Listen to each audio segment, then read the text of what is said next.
Assalamualaikum warahmatullahi wabarakatuh. Sampurasun, wilujeng sonten pamirsa, patepang deui sareng simkuring punjuhaini Nabila dina acara Warta Sunda. Nyuguhkeun informasi ki Sunda keur balarea.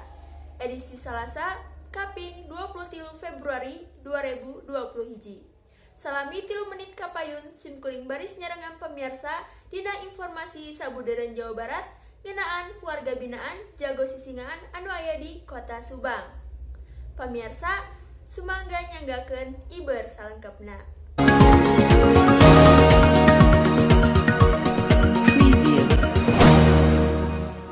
Warga binaan di lapas kelas 2A Subang mibandak kaparigelan dina mintodkeun seni sisingaan.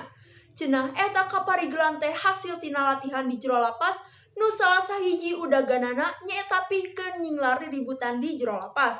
Nu maher milu midang dina seni sisingaan di Subang horeng lain wae seniman atawa ahli seni tradisional bae. Pangeussi lapas kelas 2 Subang oge tetela maher milu midang dina seni sisingaan cara anu dipidangkeun anyar-anyar ieu. Harita warga binaan lapas nu kajiret ku rupa-rupa pasoalan hukum teh mintonkeun kabisana dina pidangan sisingaan.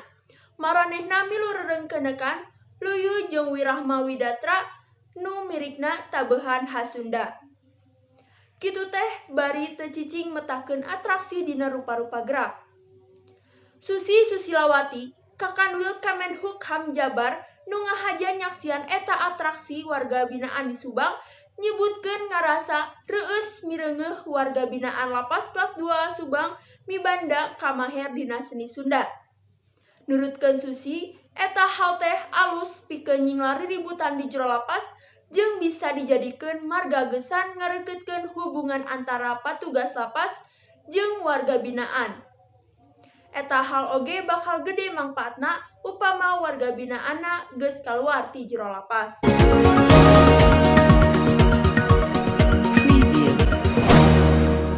Pamirsa, mung sakitu warta nu baris dipedangkeun dina dinten ayeuna.